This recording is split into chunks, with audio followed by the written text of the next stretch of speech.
যখন পরিবারের সবাই সারা দিনের কাজের পরে বাড়ি ফিরবে, এই রেসিপিটা বানিয়ে দিয়ে দেখতে পারেন। সবাই খুবই পছন্দ করবে, সবার মন খুশি হয়ে যাবে। প্রথমে নিতে হবে 400 গ্রামের মতন চিকেন কিমা। দুটো বড় সাইজের গ্রেট করা আলু দিয়ে দিলাম, অল্প করে একটু লবণ দিলাম, অল্প করে একটু দিয়ে দিলাম আদা রসুন বাটা, আর অল্প করে একটু পেঁয়াজ বাটাও দিয়ে দিলাম। 1 চামচের মতন দিয়ে দিলাম সয়া সস, আর 1 চামচের মতন দিয়ে দিলাম টমেটো কেচাপ, অল্প করে একটু বেকিং সোডা দিয়ে দিলাম, আর দিয়ে দিলাম লঙ্কার গুঁড়ো। এবার এর মধ্যে অল্প করে একটু গোলমরিচের গুঁড়ো দিয়ে দিচ্ছি, এটা খেতে ভালো লাগে। এখন সমস্ত কিছু একসঙ্গে খুব ভালো করে মিশিয়ে নিতে হবে। এইভাবেই সমস্ত কিছু ভালো করে মেশাতে হবে, যাতে এই মশলাগুলো খুব ভালো করে একসঙ্গে মিশে যায়। এখন আপনারা দেখুন খুব ভালো করে সমস্ত কিছু মেশানো হয়ে গেছে। অল্প অল্প করে কর্নফ্লাওয়ার দিতে হবে, আর খুব ভালো করে মিশিয়ে নিতে হবে। এইভাবেই সমস্ত কিছু মিশিয়ে মিশ্রণটাকে এক সাইডে রেখে দিচ্ছি। আর এদিকে একটা কড়াইতে পরিমাণ অনুযায়ী তেল নিতে হবে, সাদা তেল। তেল খুব ভালো করে গরম করে নিতে হবে। একেবারে ইউনিক একটা রেসিপি, বাড়িতে বানিয়ে দেখতে পারেন, ছোট বড় যে কেউ খুবই পছন্দ করবে। গরম তেলের মধ্যে অল্প অল্প করে মিশ্রণ এইভাবেই দিয়ে দিতে হবে।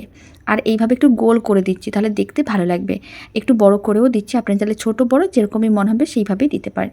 এবার নাড়াচাড়া করে বেশ লাল লাল করে ভেজে নিতে হবে। এইভাবে ভাজাগুলো আপনারা এমনিও খেয়ে দেখতে পারেন, খেতে দারুণ লাগবে।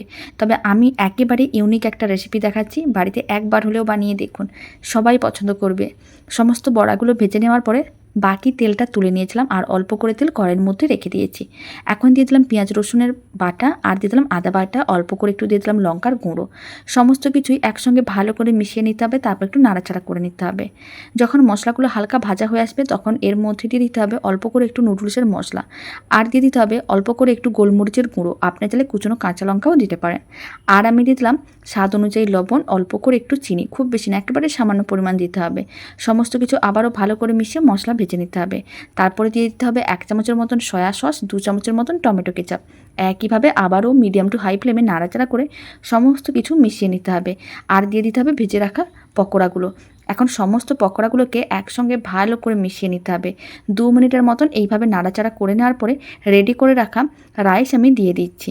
আর রাইসটা আমি আগে থেকেই রান্না করে রেখেছিলাম। এবার রাইসটাও খুব ভালো করে মিশিয়ে নিতে হবে।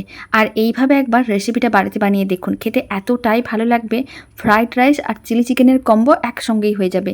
দেখতে যেমন সুন্দর হয়, খেতে তার থেকে অনেক বেশি ভালো হয়।